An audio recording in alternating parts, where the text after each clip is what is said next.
Okay, so today we pick up where we left off. Yesterday we were talking about presence of heart during prayer. And the first pointer that was given to us here in the book Mukhtasar Minhaj al-Qasidin was, of course, to remove any types of distractions. Distractions, either internal or external distractions. External distractions are a little bit easier. Your surroundings, controlling your environment, type of clothes you're wearing. Internal distractions have to do with a much more difficult challenge, and that is what is occupying the heart. And so essentially you have to try and divert the heart back to the prayer and back to being fixated on what's being recited, what's being said, and as well as being attentive to the movements of the body, the positions, because the positions, they actually have meanings that are built into the prayer so that the heart will as well follow those positions. And then, of course, dealing with the issues of desires for those that find it very difficult to concentrate in the prayer, then addressing the issue of desire, human desire. And a lot of that has to do and is rooted in a love of the dunya. Right, and so that is the root of the tree of desires, and in order to sever the branches and everything else, the root has to be addressed. So that's the quick recap of what we talked about yesterday. And today we're moving into the third pro tip of prayer, as mentioned here by Imam ibn Qudama. And this has to do with glorifying Allah.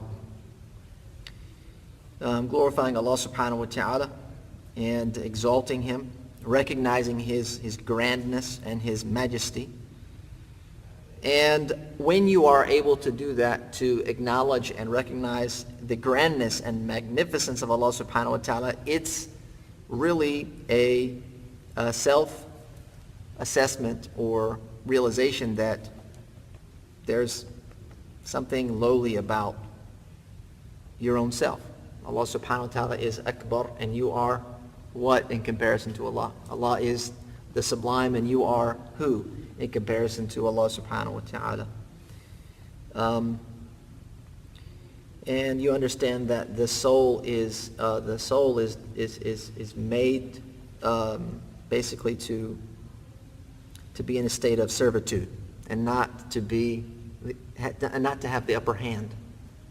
Right, but we are made and created to be in a state of servitude. And doing this, or acknowledging this, coming to this conclusion, this will, of course, settle the soul, and it will result in it'll settle the heart and result in a person's khushu', in their humility in the prayer. He goes on and he says, and a part of that is having hope, which is essential to, or a part of the believer's balanced life is to have hope, and it's requested that your hope in Allah's mercy is greater than your fear in His wrath, because Allah's mercy sabaqat ghalabu, right? The mercy of Allah will precede His anger and His wrath.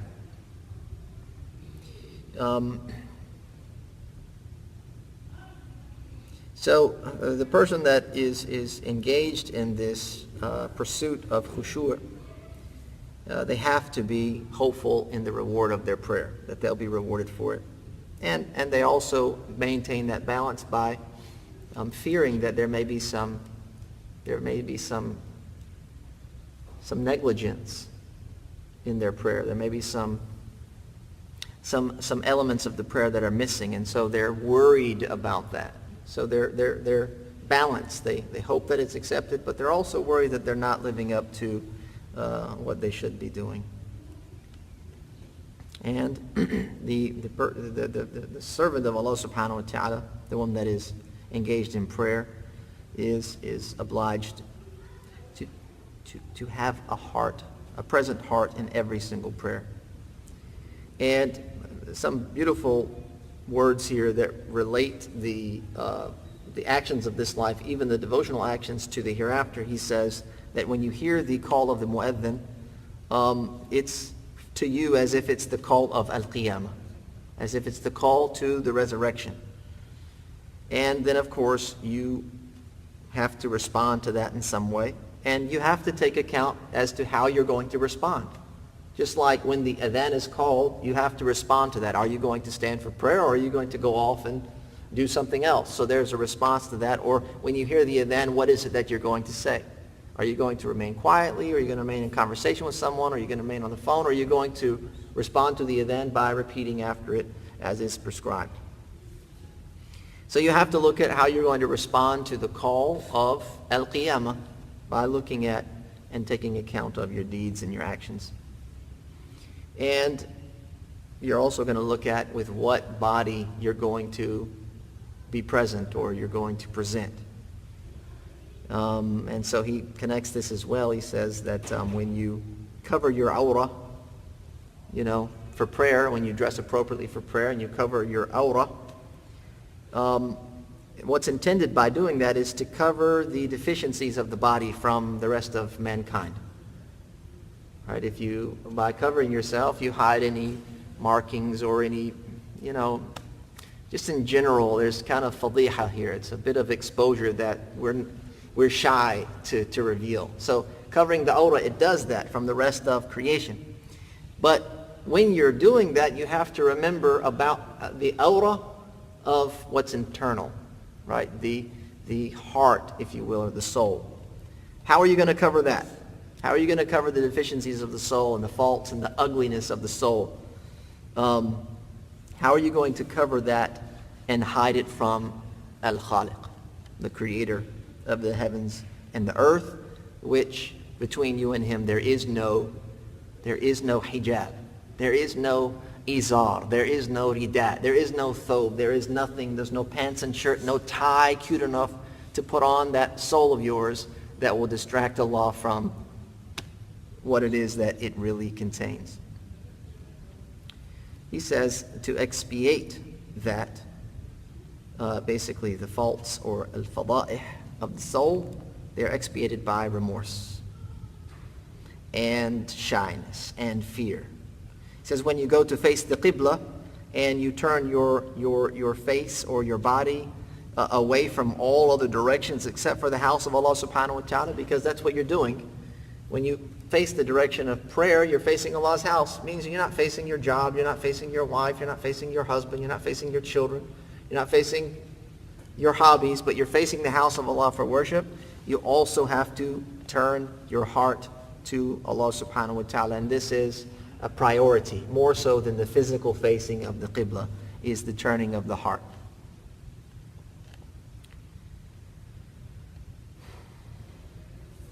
Just like, he says, you can't turn towards the house of Allah subhanahu wa ta'ala unless you turn away from everything else. Right? You actually have to turn away from everything else in order to face the house of Allah. The heart is the same way. That you can't turn your heart to Allah unless you turn it away from everything else. And that brings us back to tahara, which is purification of the, which level? Of the fourth level, where you purify your heart so that it is not distracted by other than, or it is not captivated, I should say, by other than Allah subhanahu. So these physical actions of the prayer, as you can see, they have some inner dimensions to them to help the heart navigate through its spiritual journey. So they go hand in hand. The two are married together, physical and then the spiritual. He says when the person says Allahu Akbar, he should not allow his tongue to belie his own heart. Right? That you make that the tongue makes your heart be a liar. And basically that means when you say Allahu Akbar, those words aren't in your heart. And he says, if there's something in your heart that's greater than Allah, then it's a lie, what you've said. If there's something at that point in your heart greater than Allah, then it's nothing but a lie. And so you have to be very careful that your desires are not greater. The desires of the heart, of the soul, they're not greater than Allah subhanahu wa ta'ala. And the evidence for this, to see that they are in fact akbar is that you give preference to them over Allah's obedience. You prefer to act out at your own discretion in sin than to follow the legislation of Allah and the practice of the Prophet ﷺ. So this is a sign that, in fact, there is something akbar in your heart, and that is al-hawa, your desires. And I'm not saying this as a form of judgment, because we all struggle with this. But this has to be at the forefront of your journey to Allah subhanahu wa ta'ala. This has to be at the forefront of solving the problem of your issue with prayer. Why is prayer difficult? Why are acts of obedience difficult? Why is worship so tiring at times and challenging? Because there's something akbar min Allah, something greater in your heart than Allah subhanahu wa ta'ala. That's the root cause of all of these issues that we complain about when it comes to worship and prayer. I can't stand very long. It seems like it's been forever. It's only been 15 minutes, and it feels like 5 hours. Because there's something in the heart that's pulling you away. If it was all about Allah subhanahu wa ta'ala, then you'd be more than happy to stand, and you would find great delight and pleasure. Of course, within physical reason, right? Within the physical capability of a person. It says, when you seek Allah's refuge, and know that al-isti'adha, when you seek Allah's refuge, it is a refuge that is sought with Allah, the mighty and sublime. And so if your heart doesn't seek refuge, then your speech it's just in vain. So you have to understand the words that you say, and you have to try and have your heart understand them as well while it is present. You need to understand, for example, Alhamdulillahi Rabbil Alameen. You need to have your heart understand those words. All praise is due to Allah, the Lord of the worlds. It needs to be present, His mercy, if you will, or His benevolence. When you say Ar-Rahman Ar-Rahim, that Allah is Al-Latif, He is Ar-Rahman. And His grandness and greatness when you say Maliki Yawmiddin, the Master of the Day of Judgment. And then, like that, the rest of what is recited. So, this has to do with the discourse that was mentioned yesterday, that the prayer is made up of various actions. There's adhkar, statements of remembrance, there's dua, there's supplications, and then there's a discourse that goes on between you and Allah.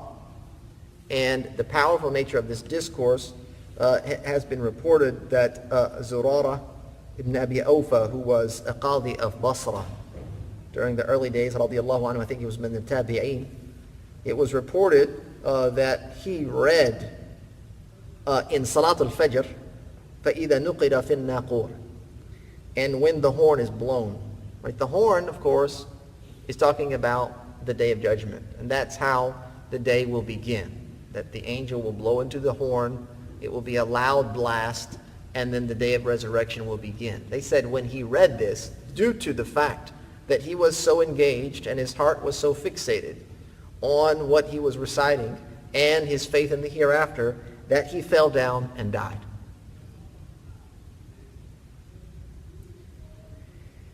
So, he says there's no reason for that except that he was able to imagine and picture that particular condition, and that affected him. That affected him to the point that he perished. You should feel in your ruku' when you bow at-tawadu, which is to be humble and to have a sense of humility. And when you make sujood, there should be an extra feeling of humility and lowliness, because you have put yourself in a position. You've put yourself in that position where you have returned it to its origin, which is dirt. You've made sujood on the ground which you came from. Right back to square one. Right back to zero. Right? If you thought standing erect and standing tall and puffing your chest and holding your head up high brought you into the clouds, right? And sometimes we can get that way. We can get that way when we've got to perform, or we've done something well and we've excelled and we've graduated and we've aced the test and we've gotten the position and the power and the authority and the influence, and we've gotten what we've accomplished. We start to get proud of ourselves, subhanAllah. We start to think big of ourselves. And when you make sujood, that returns you right back down to square one. You put your head on the ground. You put your face into the ground, into the earth, where you came from. It should remind you of your humble beginnings. Zero. And that's done every day in every prayer. But the key is, if your heart's not there, you're not going to remember that at the time. You're just going to go through the mechanics. All right, alhamdulillah, I did 2 here, done. 2 more, done. Good job, check it off. Let me bump out 2 more, 3 more, I'm done, and I can call it a day, go back to my life. Put my head back up in the clouds. But if you're present and your heart's there, and you're understanding what it is that you're doing, then it can be a healthy dose of humility in that position. And then he says to understand the meanings of the various supplications that are recited, and you understand them, and there's a real, true understanding, almost to the point of delight. And if you're able to perform the prayer with these conditions, these are the inner dimensions or the inner conditions of the prayer, it will be a cause for your heart to be cleaned of any corrosion, to polish the heart of corrosion. And the corrosion comes from sin. It comes from sin. It comes from the evil qualities that we mentioned before. That's where the corrosion comes from. And by performing the prayer with the physical mechanics intact, but also with the internal conditions, the presence of heart, etc., then the heart will be polished. Heart can be clean, and it will obtain enlightenment, if you will, which will allude to the magnificence of the one being worshipped, and that is Allah subhanahu wa ta'ala, whose light is inextinguishable. And then, of course, that will lead a person to discover the secrets of faith, if you will. Those secrets are inner dimensions which are not understood except by those that possess great knowledge. He says, for the person that were to establish their prayer without these things, they're not going to benefit in any way. They're not going to benefit in any way. In fact, their presence is disliked. They're just taking up space. Taking up the space. So these are this is the third of the 3 we would consider conditions of the prayer, internal conditions of the prayer, if you will, for the prayer to actually be effective and to be enriching, for the prayer to actually work as it is designed to work is a combination of both outer and inner presence.